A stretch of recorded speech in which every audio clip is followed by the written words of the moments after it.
मुस्कुरा रहे थे। भगवान के जन्म देने वाले खुद बाल बच्चे लड़ रहे हैं, फिर भी हमारे भगवान मुस्कुरा रहे हैं। हमारे कृष्ण न्याय के देवता हैं, वो अपना और पराया नहीं देखते।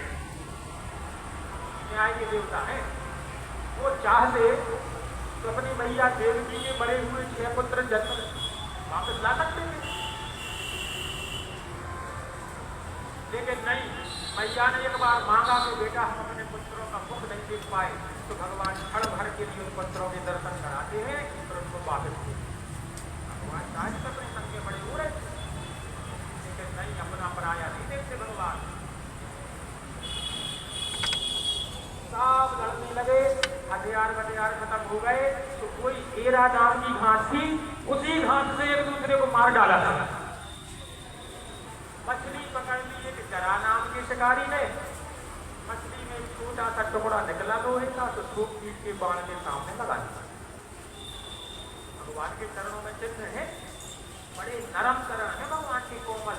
ऐसा लगता है जैसे छोटा सा जन्म लेने वाला बालक होता ना, उसके पाँव माहौर लगे थे लगभग नरम चरण भगवान टेढ़ा करके खड़े हो। उस शिकारी ने सोचा ये हिरण है और उसमें छुपकर बाण चला दिया। भगवान के चरणों में बाण लग गया। इतने में वहां पर अर्जुन आ गए। अब देखना, जिसने पहले या दूसरे दिन की कथा सुनी होगी उनको पता होगा, युधिष्ठिर ने अर्जुन को भेजा था, जाओ द्वारकाधीश का पता करके आओ। पहले दूसरे दिन की सुनी होगी। अर्जुन आ गए और अर्जुन कहने लगे द्वारकाधीश किसने किया ये, हम उसका वंश मिटा देंगे। द्वारकाधीश कहने लगे अब सब मिटा दे तो खेल खत्म, अब हम स्वधाम जानेगा। और अर्जुन, अगर तुम हमारे भक्त हो तो हमारी बात मानो। कहा स्वामी क्या करना है? कहा हमारी जो 16,108 रानियां हैं, जो बहुएं हैं, जो दूध पीते छोटे छोटे से बच्चे हैं, उन सबको द्वारिका से बाहर निकालो। क्यों? क्योंकि हम शरीर छोड़ेंगे तो द्वारिका डूब जाएगी। और आज समुद्र में द्वारिका की खोज हो गई है और अपने प्रधानमंत्री जी ने शायद व्यवस्था करी है कि भीतर जाके द्वारिका के दर्शन कर सकें। बोलो द्वारिकाधीश भगवान की कहानी बात है।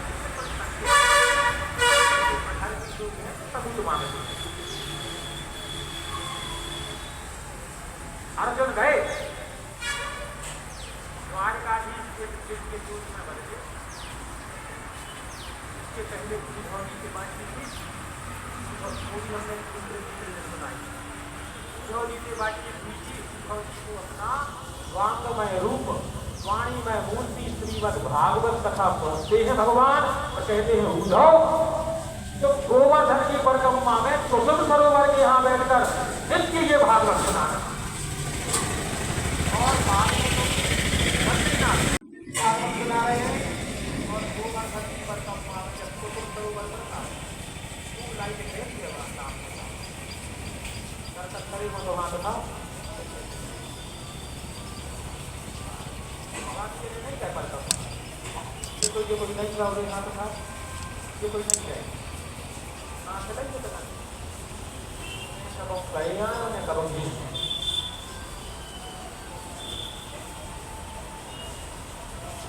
कभी मौका मिले तो जाना। और देखो हम ये कथा करें श्री यमुना जी जाएंगे कर स्नान हम जीवन सफल बनाएंगे।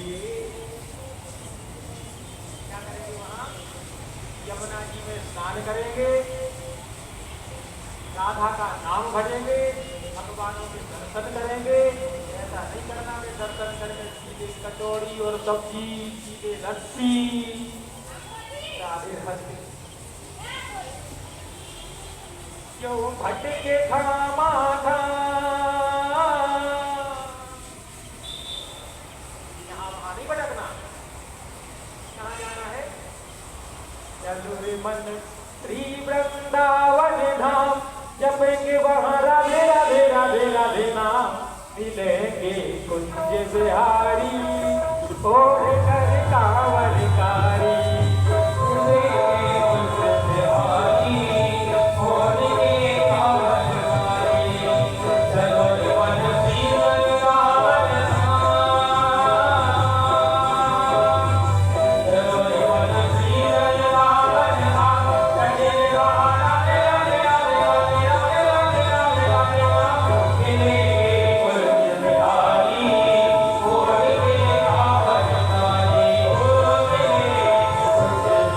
बिहारी और के कांवरकारी। जय हो। बोलो वृंदावन धाम की जय।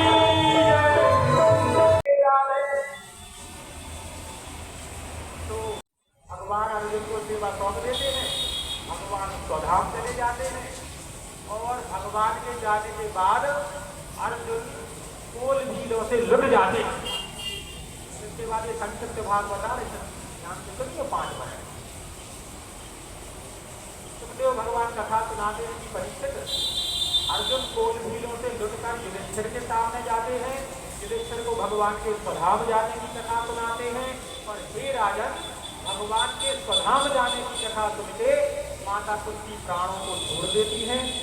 पांडव लोग राज्य को छोड़ देते हैं और राजन, तुम राजा बनते हो, तुम शमीक मुनि का सर्प डालकर अपमान कर देते हो।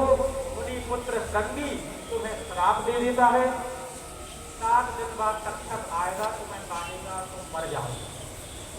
परीक्षित, आज 7वां दिन है, तक्षक आने वाला होगा। तुम डरते हो क्या मृत्यु से? परीक्षित कहते हैं महाराज, आपकी कथा सुन के हमें पता चल ही गया। टेम्पू में बैठकर हम प्रसिद्ध टेम्पू नहीं कहलाते, बस में बैठकर प्रसिद्ध बस नहीं कहलाते। ऐसे इस शरीर में बैठकर हम नहीं हैं। हम तो अपने द्वारकाधीश भगवान श्री कृष्ण का अंश हैं। उनमें से प्रकट होके आए हैं और उनमें ही हमें मिल जाना है। ये शरीर हमारा ना था, ना हमारा है, ना हमारा है। सुखदेव भगवान कहते हैं वत्स राजन, इतना ही इच्छा थी, अब हम पधारते हैं। सुखदेव भगवान अपने धाम हो गए। बोलो सुखदेव महाराज की। 12वें स्कंद में परीक्षित की गति की कथा आती है। परीक्षित को ऐसी जगह पर रखा गया जहां सर्प ना आ पाए, फिर भी सत्य का श्राप है। ये पुष्प फल आदि में छुपकर तक्षक नाग आया। तक्षक नाग फुटकार कर राजा परीक्षित को डरता है और राजा परीक्षित का गोविंदाय नमो नमः। राजा परीक्षित के पुत्र जन्मे जय राजा बनते हैं, सर्प तंत्र रखते हैं। एक यज्ञ में सर्पों का नाश किया जाता है। उस यज्ञ को आश्रित नाम के मुनि आकर रुकवाते हैं। तब से सर्प जाति मिलकर आश्रित मुनि को आशीर्वाद देती है कि मुनिराज, जहां पर आपका नाम होगा वहां पर कोई भी जाति का सर्प नुकसान नहीं पहुंचा।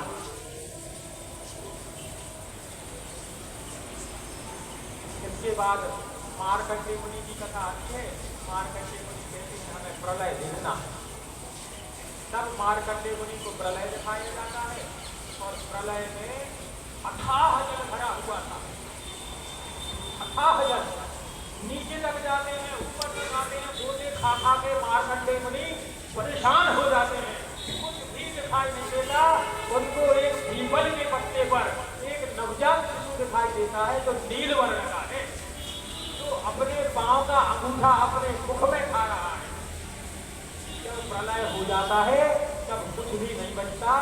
वो छोटा सा शिशु और कोई नहीं है, वो अपने लड्डू गोपाल है। बोलो लड्डू गोपाल महाराज की। नर्मदा पुराण जैसे आदि कथा आती है। एक नाव में जाकर के कन्या दिखी मार्कंडेय मुनि को। वो कन्या और कोई नहीं थी, वो साक्षात मां नर्मदा थी। बोलो नर्मदा सुभद्रा महारानी।